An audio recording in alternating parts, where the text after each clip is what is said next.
Kia ora koutou, no mai, haere mai ki tēnei Leadership Week session here at Victoria University. I'm super pleased to welcome you here to this first public session. Tonight we are super delighted to have with us New Zealand Alternative, or at least two representatives from New Zealand Alternative, Dr. Evelyn Masters beaming in from Auckland, and Greater Regional Wellington Councillor Thomas Nash here in this beautiful set that was set up in One Solwara, which is the Pacifica room in the library at Victoria University. Hi, Thomas. Thank you, guys. Thank you both so much for being with us. My name is Linsell Richards. I run the Wellington International Leadership Program at Victoria University. And this week has come together as a big collaboration between a lot of different people. My program, the university's volunteering program, the Wellington Plus program, as well as VUSA, the student union, the Disability Support Services Association, and some student representatives, and the Brian Pico Chair of Ethical Leadership.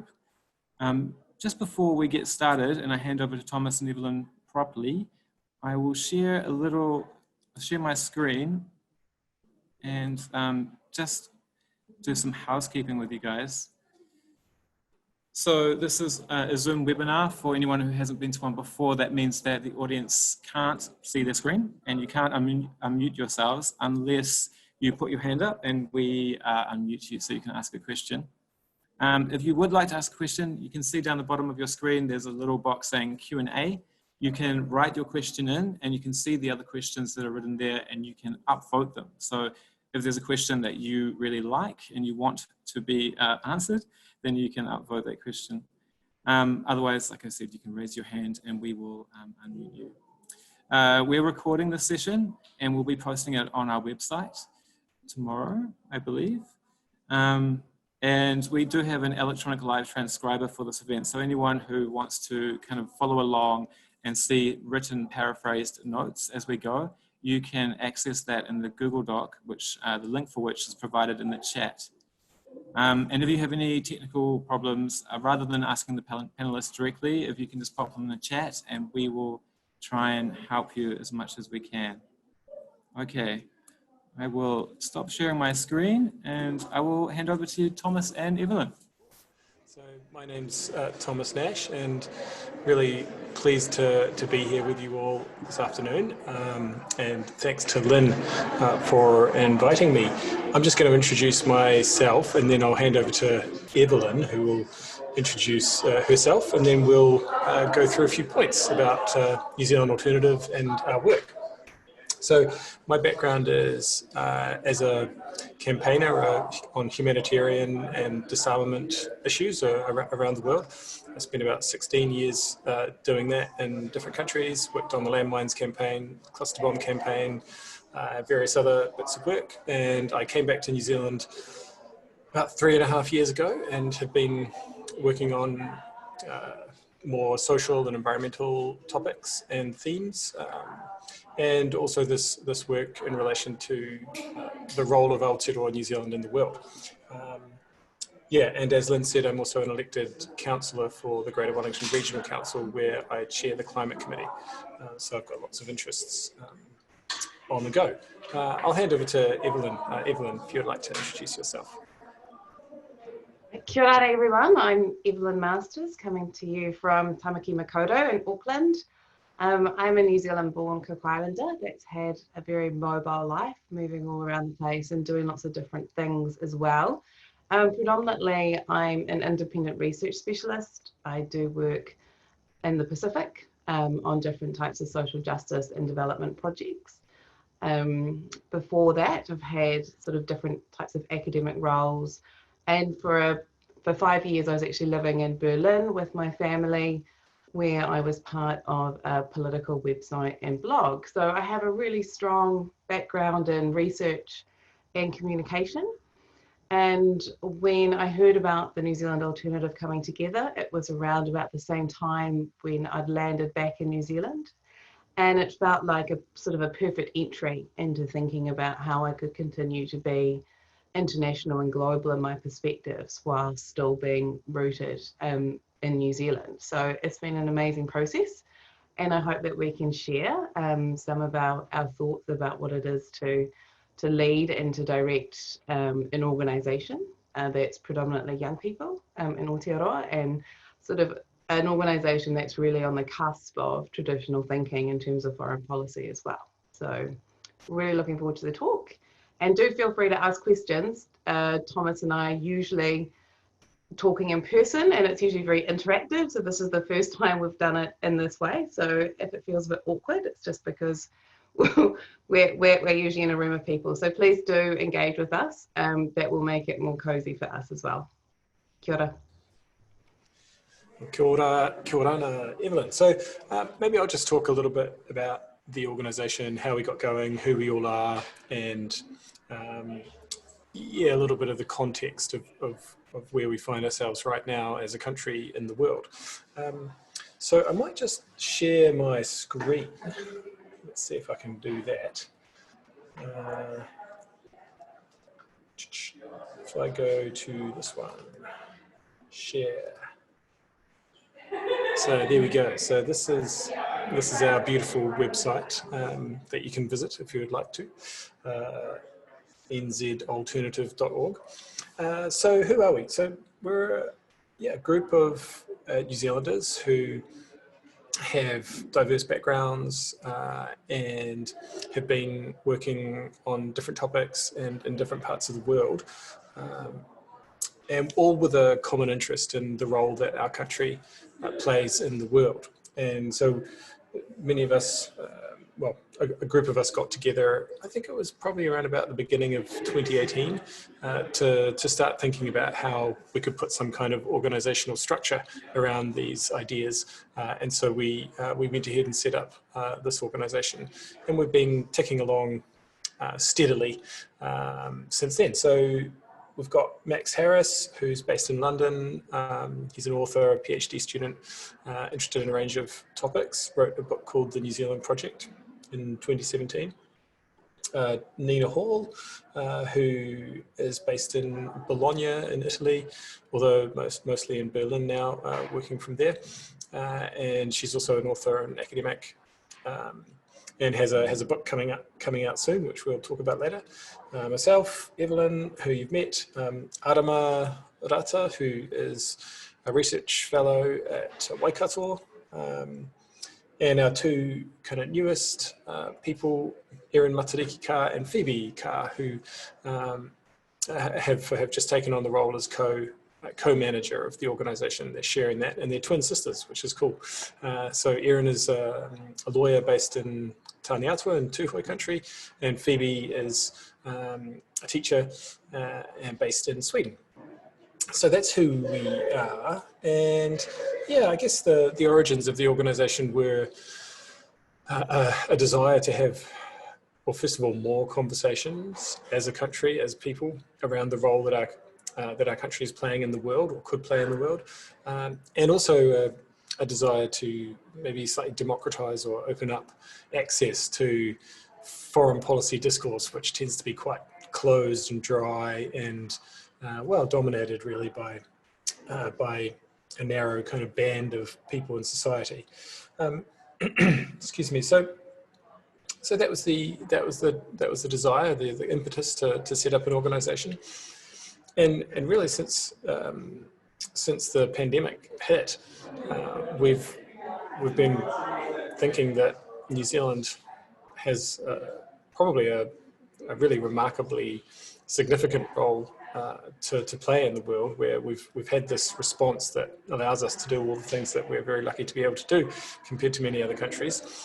And so we're getting quite a lot of scrutiny internationally. People are looking at us and paying attention to us in ways that they perhaps haven't done before. So that means whatever we do now will have a disproportionate impact. So we think that's an opportunity for us, and probably a responsibility as well.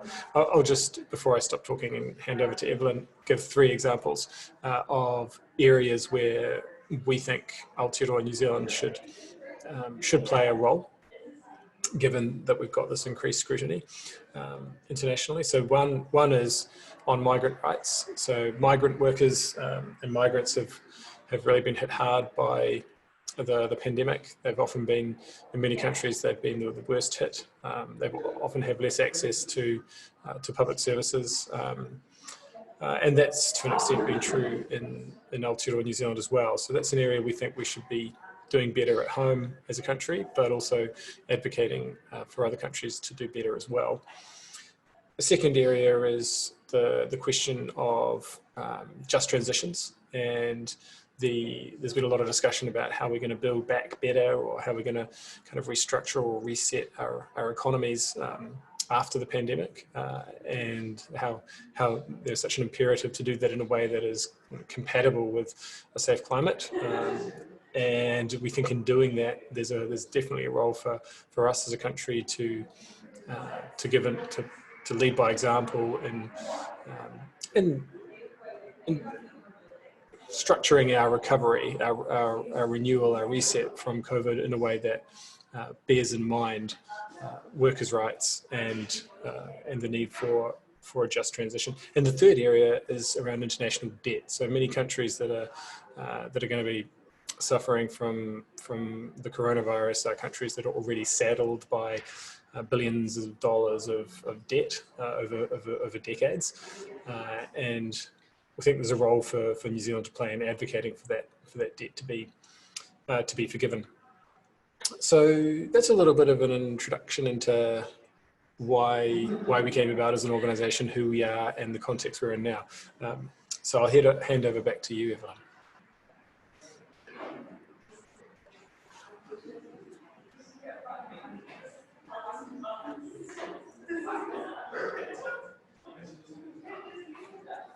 I should stop sharing. How do I do that? Stop share. Or maybe I should keep sharing, Evelyn. Should I keep sharing and you want me to move you to a different part of the website? Yeah, no, that sounds good. Do you want to take us to our work section? You got it. Thank you. Whereabouts? How about here? Yeah, that sounds good. Why don't we do that? So I think what I want to talk about briefly is you've met us in terms of who we are in the organisation, but I think what's important to say is that with the New Zealand Alternative, we have purposefully started working in a way that has quite a flat hierarchy. And so we work in true collaboration, which is why you'll notice things such as Thomas and I being co-directors. And then we have two co-managers, that's Erin and Phoebe. And then we have a steering group of which we're all a part of to sort of drive our work and our ideas forward into action and hopefully impact. So the idea behind that, I think, well, from my own personal perspective, is that over time in different sort of situations, employment situations, there was a frustration of how slow some structures can be to work and how slow some social organisations can have in terms of making impact. And so what we wanted to do with a very small budget, but a lot of energy, was to make real impact and to work really collaboratively and together. And somehow rather organically, we have this amazing group of people where we all come together and it's very warm. There's a lot of trust. We all really value each other's perspectives and they're not always the same. We all share different areas of expertise, and so we rely on each other for expertise, but we definitely have a space that's open for discussion when we all don't sort of agree on a particular angle. So before I talk, I thought it was important to sort of understand how we work before I talk about what we do. So for those of you interested in leadership, I think it's important to understand that in this new environment, we are able to work in really agile and remote ways. And so as you probably picked up with what Thomas shared with who we are, none of us live near each other. We get together on different platforms, whether that's Zoom or Slack or email. And we keep up momentum in that way, facilitated by technology. And what that allows us to do is, because we're all in different places around the world and also in Aotearoa, New Zealand, we're bringing in very current and particular orientations to the work depending on where we live and who our communities are that we're engaging with in our home places. So, Thomas, did you want to add anything to that? No? Okay, good. Okay, so what we do is basically, in a nutshell, originally, or probably currently, the conversation about foreign policy and New Zealand's role in the world is often a very dense type of discourse. It's difficult to engage with. Most people around the kitchen table are not talking about foreign policy in any kind of recognizable way. So what we want to do is we want to reignite and empower people to start talking about New Zealand's role in the world in a way that really resonates with people and comes from a position of understanding and caring and what it means for them. So what we've decided to do is that we would start these conversations in all these different places around New Zealand's role in the world, and often around particular events that are happening in the world that New Zealand has a role in. So a lot of us have expertise in writing, and so there's a range of writing projects that happens. They may be policy briefs, they may be short media articles, or they may be edited books like the one we're going to talk about a little bit later. And what that writing does is it really it gets out a different perspective on current issues, and it provides a very unique lookout on the New Zealand government's role in the world and how they approach different foreign policies at the time or different global events. So at the moment, New Zealand Alternative is really the only organisation that's actively doing this. And it's a really important role, we feel, for the New Zealand community here and overseas, and the overseas community, to understand that there is an organisation having a lookout, making some solid recommendations, but also holding the government to account when we don't think they're going down the right road. So as I said, the writing is good in that way because it means that it can reach not only the general public, but if it's a more sophisticated and substantive report with clear policy recommendations, this is something that we can take to government and use as a lobbying device. The other mode of working is the hui, which I think New Zealand has a really strong tradition in bringing people together and having conversations about particular topics or issues. And we wanted to reignite that format of conversation with foreign policy being on the agenda. So the idea is that quite often it's Thomas and I, but hopefully we'll have some more hui in person with Aotearoa, who's in New Zealand as well, and Erin, who's here too. And to travel around the country and to really talk about foreign policy and New Zealand's role in the world from a position of very plain English, using very concrete examples for which people could start to understand what their role is in foreign policy in Aotearoa and what their role is as a New Zealander in the rest of the world. And so far, Thomas and I have had a series of these around the country, and I think, as you can imagine, people's perspectives change depending on where you are, what the demographics are. You know, at times our conversations have been with people that are very useful, very young, and probably very educated in the foreign policy world. And then in other places it's been starting from a really, from the beginning of a conversation around what foreign policy is in New Zealand and the way in which we think New Zealand should promote a strong values base to how we operate in New Zealand and also in the rest of the world. So those are our two main angles of work, and we feel that they've been really effective. And I guess the third one is the more formal presentations like this one and other events that we've put on in collaboration with other people like Kate Rayworth on circular economies and donut economics. Yeah, so I guess maybe it would be good to look at some of the examples of what we've done, Thomas, so people know where they can find some of our outputs? Great idea, Evelyn. Let me just go and find some. So I'm going to give some examples. So if I go up to here, we'll go read, go reports. So here's a couple of things that we did.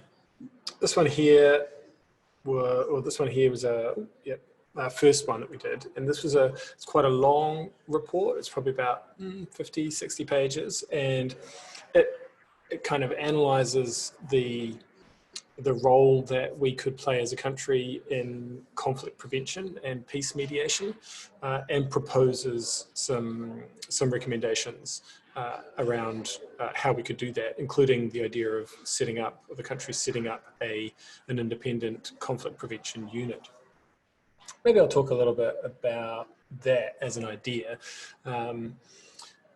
because we wanted to, when we established the organisation, we wanted to come into the world with an idea that could give people an idea of, what do we mean by a progressive role in the world for Aotearoa New Zealand. So, we chose this topic as an example of something that we believe our country could do in the world that would be helpful, constructive, and that would be something for us all to be proud of.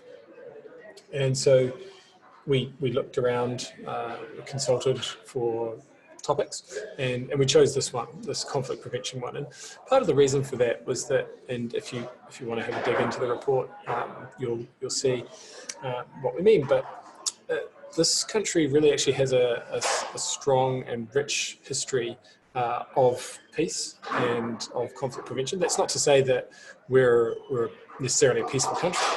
We've got quite a militarist history as well, and our founding national kind of story or myth, if you like, is Gallipoli, which is obviously 100% militarist in nature. But there have also been some great icons of our history.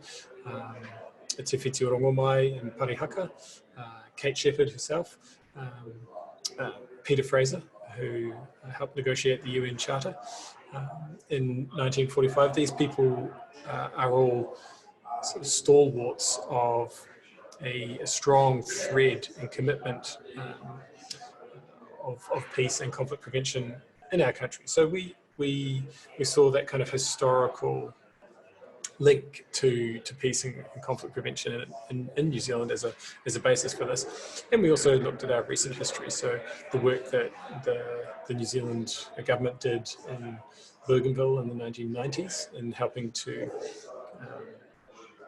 negotiate or facilitate discussions towards peace in the civil war in Bougainville in Papua New Guinea in the 1990s. And we interviewed a whole lot of people, former prime ministers, former foreign ministers, ambassadors, activists, academics, to talk about how best we could play a role as a country in the space of preventing conflicts and promoting peace. And so that's quite a detailed research document with some chunky recommendations that we costed out. So that's one example of a piece of work that we've done. We haven't done anything quite as detailed as that since then. That was a big piece of work, but we are certainly that's the kind of piece of work that we can do in the future. And then the other, this is another one that we did more recently last year. This is a different sort of a document. It's more, it's shorter and more narrow in focus, and perhaps more contemporary. And that's looking at the idea of the way in which we could prevent more civilian casualties from the operations of the New Zealand Defence Forces overseas. And that kind of relates to the Operation Burnham inquiry that has just recently completed, that was looking into some incidents in 2010, incidents in which the New Zealand Special special forces were involved in the deaths of civilians in Afghanistan. And so that also proposes some quite detailed recommendations about what the government could do, what the New Zealand Defence Force could do to prevent, to help prevent any civilian deaths from operations involving New Zealand Defence Force in future. So those are a couple of the research products that we've done, and then I'll just quickly go and show you some other work that we've done, which is writing short opinion pieces. So we're all quite opinionated, and so we've written some opinion pieces around, how do we make the election a contest of ideas? How do we use a newfound international attention after beating the coronavirus? And I've spoken to that a bit already. How about we ban fossil fuels? Any thoughts on that? Love to hear them in the discussion. Colonialism, climate displacement, wellbeing budget. So yeah, we've had I was looking at this earlier and thinking, hey, wow, Evelyn, this looks really impressive. We've done a lot of stuff. So if you feel like having a look at that, you can have a dive in and a dig around. But there's some examples of the sorts of things that we're doing. So maybe I'll kick it back to you, Evelyn.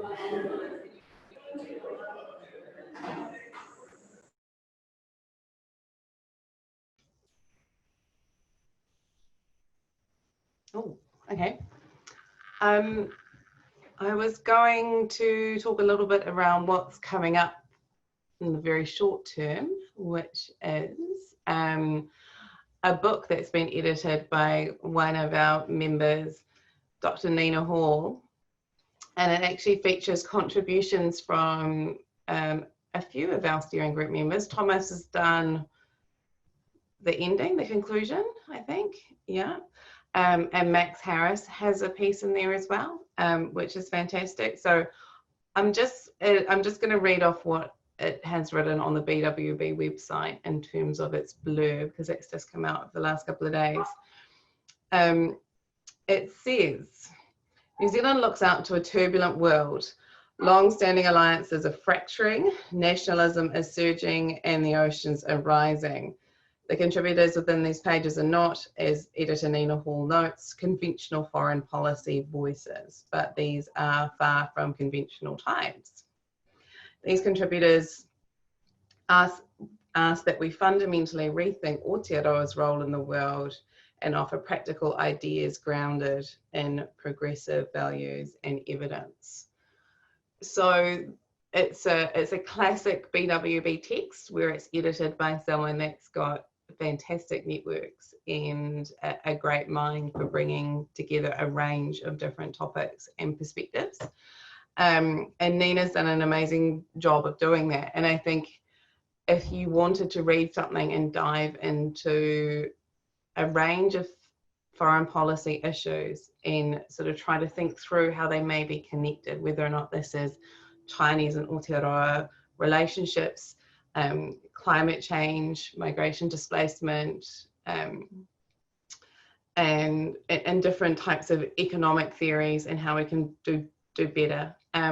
It's really worthwhile checking it out. You can get an online version as well as a paper copy. I do know that Dr. Nina Hall will be doing a live event from Bologna, and I think available to ask some questions around the process of editing the book. And so, I'm sure that New Zealand Alternative will have some sort of an event to mark this amazing milestone. And so really encourage you to check it out, buy it, get it from the library. I have to make an apology. I've got a new puppy. You might be able to hear him outside my door. Sorry about that. Hopefully the whānau will take him inside in a minute. So that's what's coming out in the short term is the book that's due out next month in August. So that's pretty exciting. One of the other big pieces of work that we're working on at the moment is actually rethinking our whole strategic direction so that we are more aligned and more appropriately positioned to discuss constitutional transformation in Aotearoa. So this has been a really interesting process, particularly for myself as tau iwi. You know, I'm a migrant, I'm not tangata whenua, but we have some incredible wahine toa that have joined our group. And under their guidance, we have started to reconsider our position on foreign policy in terms of not being able to really consider what New Zealand's role in the world is until we have a solid and just and fair constitution that underpins our legal system in New Zealand and our government in New Zealand. So we've started to think more along the lines of how New Zealand's role in the world can align with a better understanding and a recognition that in the Treaty of Waitangi, it's been recognised that Māori did not cede sovereignty to the Crown. And so therefore, if that relationship is not appropriately upheld and appropriately thought through, and if Māori is not repositioned into a position of power within Aotearoa, New Zealand, how can we begin to think about New Zealand's role in the world and our role with particularly migrant communities coming into New Zealand? And so this has been a bit unraveling, I think, for me. In a sense, I've had to really honestly think about how I understand foreign policy from the point of view of the tangata whenua in Aotearoa. And of course, one of our key missions is to never have a singular voice on what that is like. And I think actually, if you dive into any of the thinking around constitutional transformation in New Zealand, you'll find the likes of, you know, Margaret Motu and Moana Jackson have really cleverly been able to bring to the fore the fact that any changes to our constitution has to include diverse voices, whether that be from different communities, from different demographic cohorts, particularly for young people. So that's really important. And so a lot of the way we work really aligns well with the work that's going on with the thinking around constitutional transformation. And it's, you know, it's an amazing, inspiring sort of movement to join up with and to be a part of it. And so really what we're looking to do in the future is to pivot our conversations in the communities hui around New Zealand's role in the world and what that means under a reimagined constitution with reimagined and reimagined power relationships within Māori, the Crown, and also the migrant communities in Aotearoa.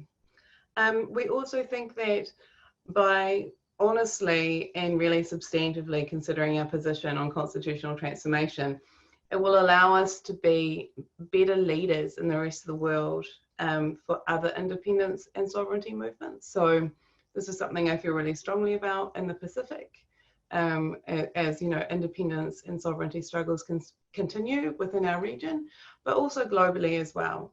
And so we see this as a real opportunity for New Zealand to consider itself constitutionally, reconsider that, and really show leadership in terms of allowing sovereignty to be gained for Indigenous people and helping other communities restart this conversation as well. Maybe not restart, but maybe amplify. I guess it's always there. Yeah, so you want to add anything, Thomas?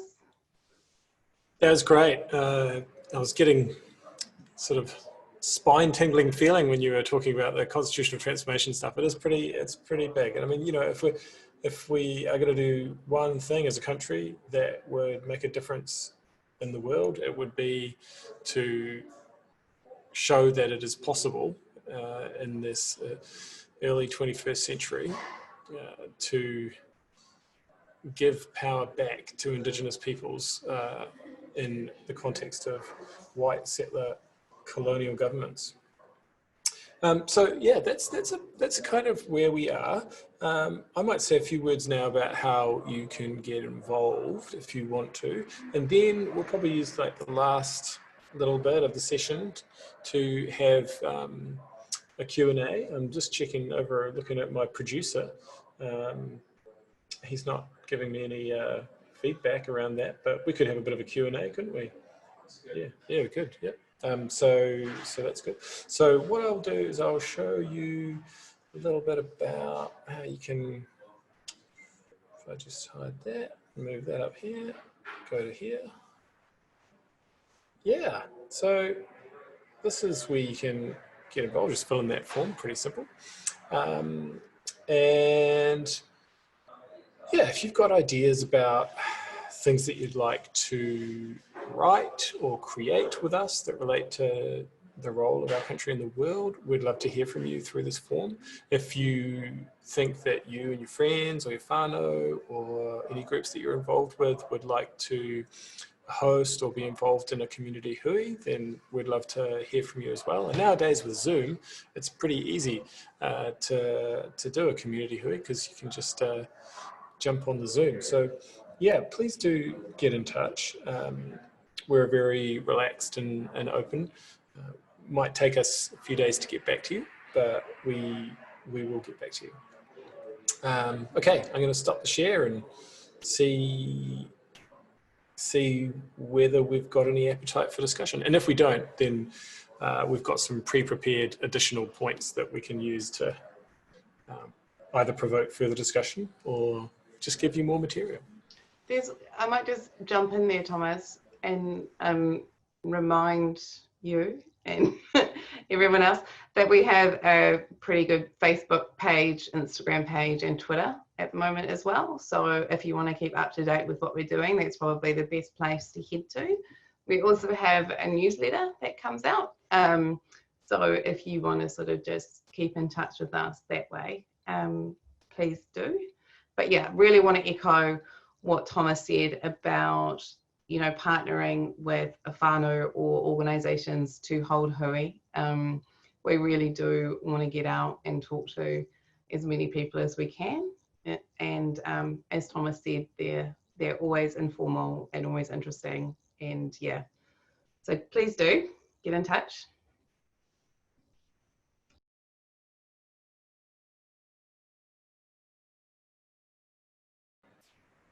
Anyone feeling brave enough to ask a question or make a comment?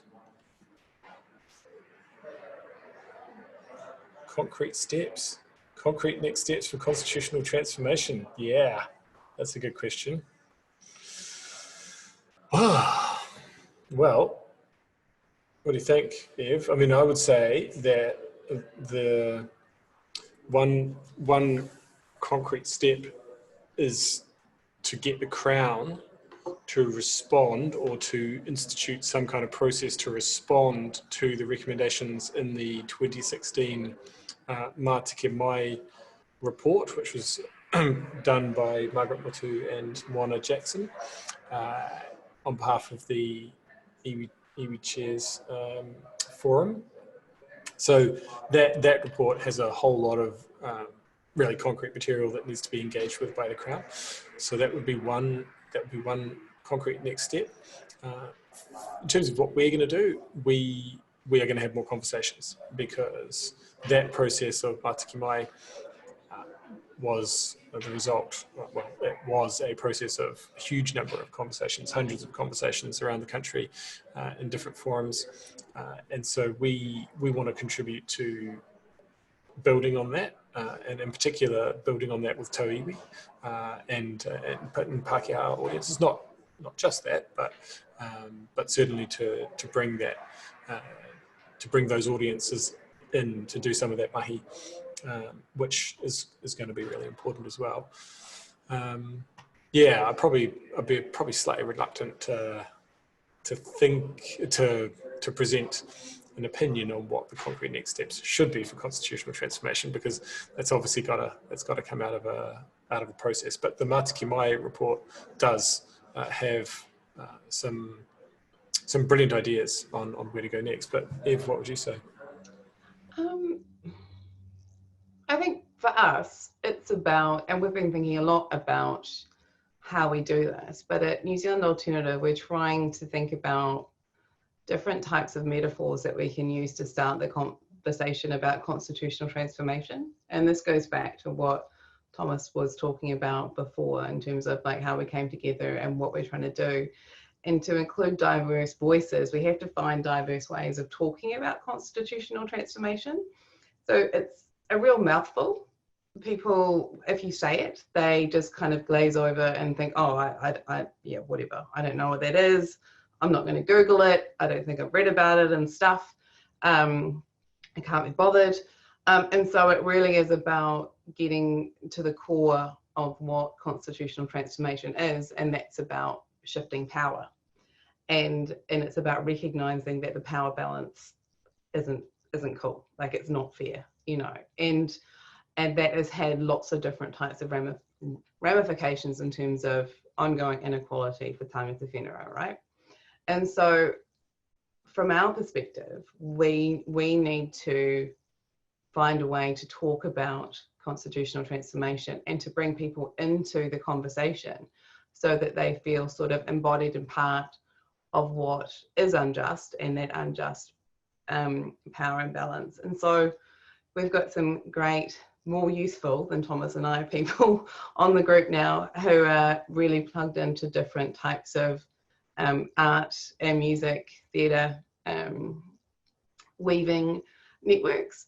And so we're trying to think about different ways to use that medium to sort of really discuss what's central to constitutional transformation, which is power, and gifting that power back. Well, one, recognising that the power imbalance exists, and then two, shifting the power is essentially what we want to do. We're really lucky. We just spent a few days in Aotearoa and Tūhoi, and that was a really significant event for us because we were able to really feel the wairua of a place that is really significant in terms of sovereignty movements in Aotearoa, and also spend time with Tamaiti, who was able to sort of provide us with some really amazing guidance in terms of what it means to be, you know, young activists, how we take care of each other and how we engage with different communities. And the answer there is sort of quietly and simply, you know, and so that's I think that's what we want to do. It's definitely, I think we're definitely at a watch this space moment in the organisation because we have grown quite rapidly over the last 6 months, and we are really needing to rethink our foundation. And so once that is settled and we've come to find a platform from which to launch ourselves into this conversation, there will be more out there. Yeah. Another reason to sign up to the newsletter. Yeah. When you if you're thinking about getting more questions in there, please do feel free to drop something in the chat, or you know, even raise your hand, and we can put you up on the screen. But yeah, I was thinking like one thing that one could imagine is that, you know, perhaps there could be more direct relationships between iwi organisations like Tūhoi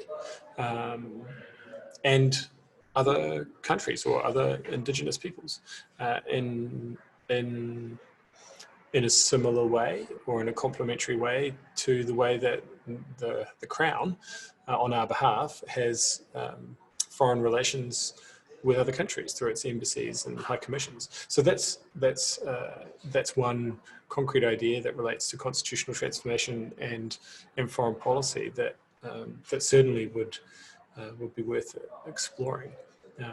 And I think there's a lot that could be gained by having more well-resourced and perhaps slightly more formalised relationships between and amongst Indigenous peoples.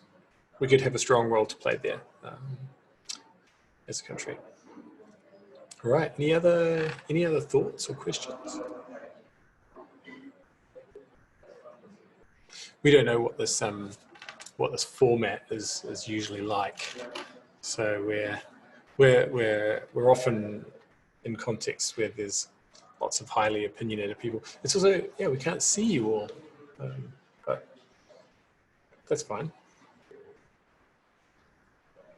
Perhaps I have an example that's quite relevant, I guess, in terms of constitutional transformation and the pandemic and COVID-19, which was in Aotearoa. We saw different sort of hapu and iwi really take responsibility for their community's well-being, and they secured that power and they asserted that power to keep their community safe.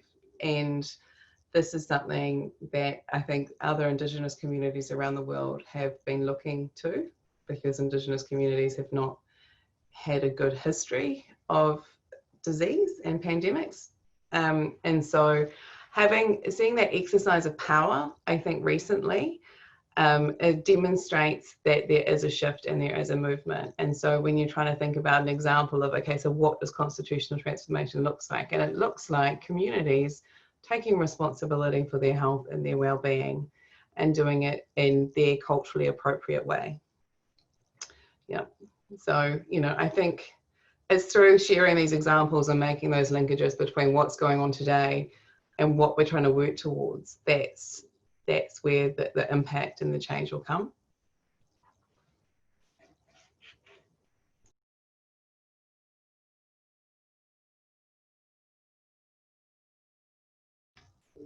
I'm not really sure where to go from here. Either we could have a break.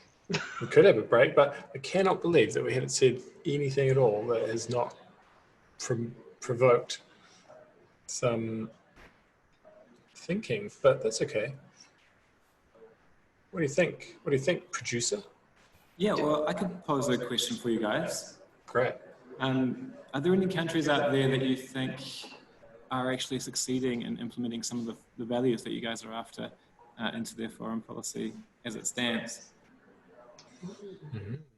Interesting question. Wow. What do you think, Ev? Do you want to go? Shall I go? Well, I mean, you can go. I mean, we've got quite a sweeping menu of what values we feel should underpin foreign policy, and I'm not sure any country is going to get the composition exactly right.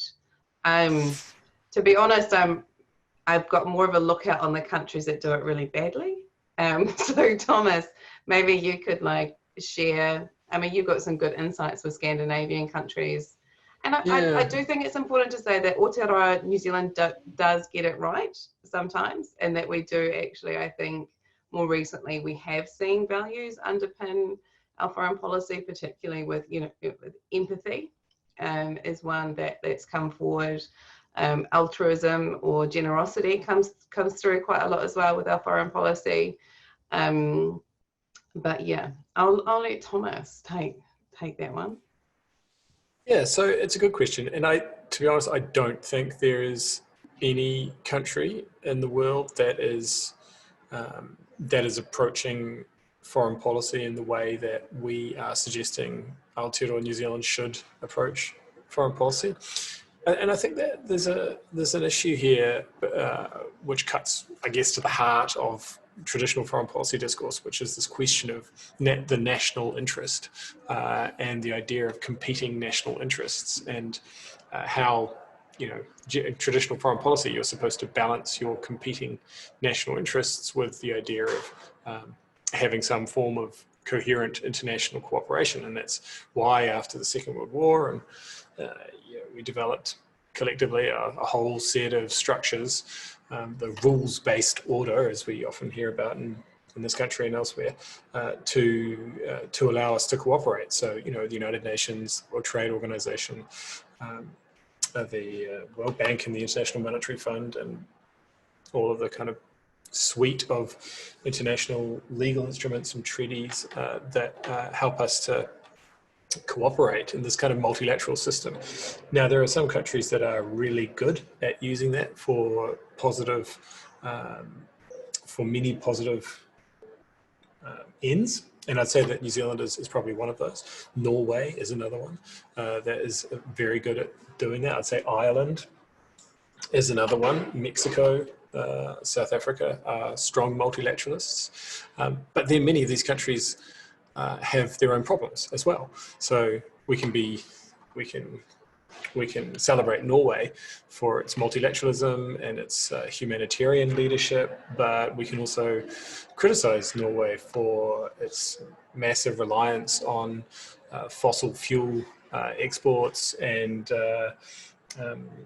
its role in the arms trade and its role in whaling, killing whales, which we don't really like.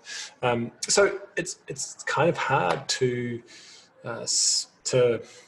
get a kind of clear sense that one country is doing everything right. I think you'll see some countries have pockets of excellence in certain areas, but in terms of a country that's doing everything right, I don't think there is one. I guess maybe to finish off on this question, I would say that what I would like us to do as a country is to work more closely with other maybe small and medium-sized countries that are interested in how to solve some of these challenges, and just to have a discussion with them about how we can do that, and to not necessarily to say, oh, hey, we're so great, or hey, we all as a group are really so great, but actually just to kind of go into a more of a collective problem-solving mode and say, hey, we're all facing these issues of planetary boundaries and climate and pollution and consumerist extractive economies, and we're trying to think of how we could build something new.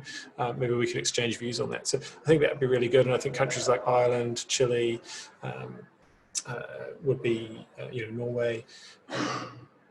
There are others who would be quite keen to have those discussions with us. Obviously, our neighbours in the Pacific as well.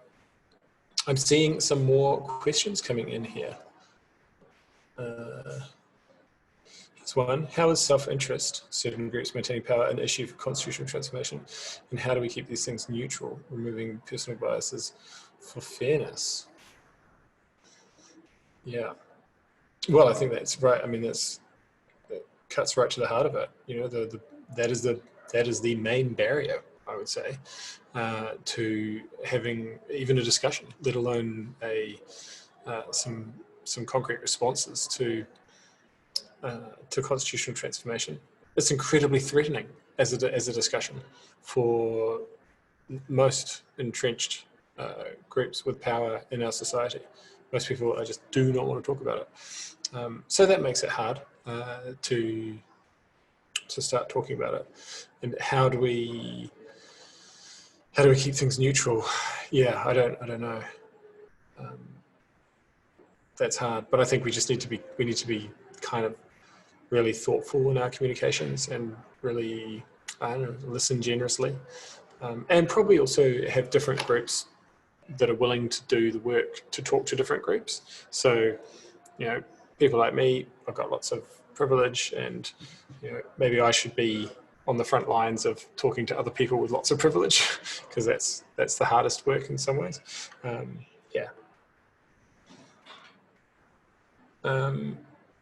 Evelyn, can you see these questions as well? And there's this. Yeah. I can. I've got a couple. I've got one on the webinar chat as well, and then one over here. So I'm gonna respond to Cynthia's question. Okay, cool. Cynthia writes, I'm in the process of establishing a startup that collaborates with Pacific Islands, including Samoa and Fiji. How do I find out what foreign policies have an effect on establishment of an effective collaboration? Well, that's a really good question. I guess any foreign policies to do with the Pacific from Aotearoa, New Zealand, you will find with the Ministry of Foreign Affairs and Trade. However, you would need to look at the foreign policies from each of the countries that you were wanting to establish a collaboration with. One note on foreign policies, though, is that if you are wanting to, I'm not sure what this organization is, and feel free to reach out to me personally and we can maybe take this conversation offline. but it may be that the foreign policies just provide you with an understanding of the political landscape into which you want to anchor your mahi, or your work, or these relationships. And so it's always a good idea to check in and to see what the landscape is, and to see what the sort of permission space is for you to start your work, and to check in with some of the key players there as well to get support. If you're an activist, then if it's an activist organization, then I guess the role of the foreign policy is to understand what you want to come up against and what you want to challenge. And so then the foreign policies have a different role to play. So it is really worthwhile checking into them and to try to understand what your group's position will be on the different foreign policies. And that's tricky in the Pacific because there's going to be a lot to have a look at. I think you also probably have to think a little bit more broadly around the role of other countries in the Pacific, in terms of Australia, the US, Taiwan, China as well. And the EU actually funds a lot of work in the Pacific too. So beyond just Aotearoa in the Pacific, there's a whole lot of other actors which I think need to be thought through and included, and also the role of big non-government organizations, so the likes of the World Bank, the Asian Development Bank, the World Health Organization, the UN, the EU Corporation. But yes, happy to have this quarterly at a later stage if you want to flip me an email. I'm Evelyn at newzealandalternative.org.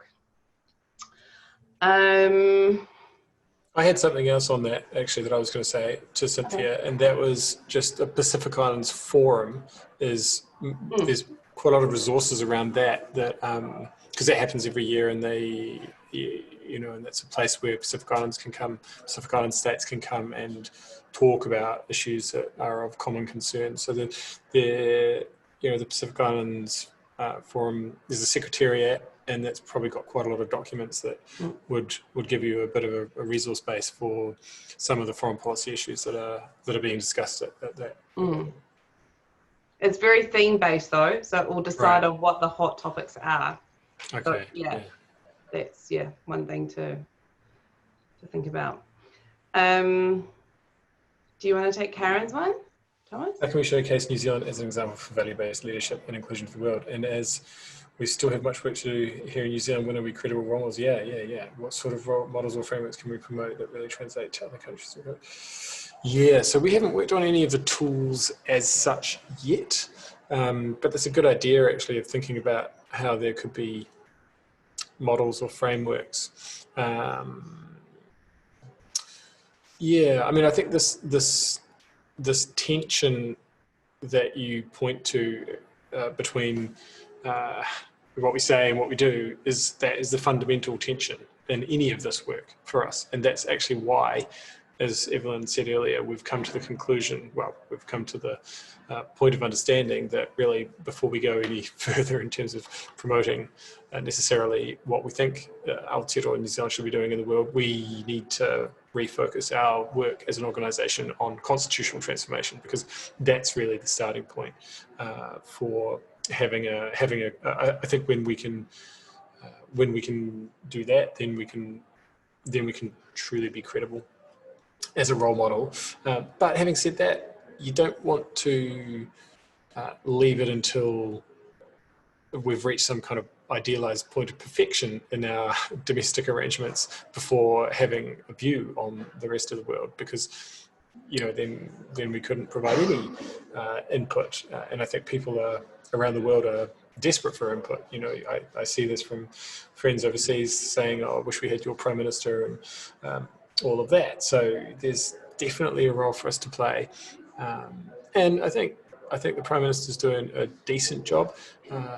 What we would like to see is more resource put around initiatives and more resource around that kind of genuine leadership that is open about how much we still need to do at home, but that also, as I said earlier, wants to open up communication and cooperation with other countries that are facing the same challenges.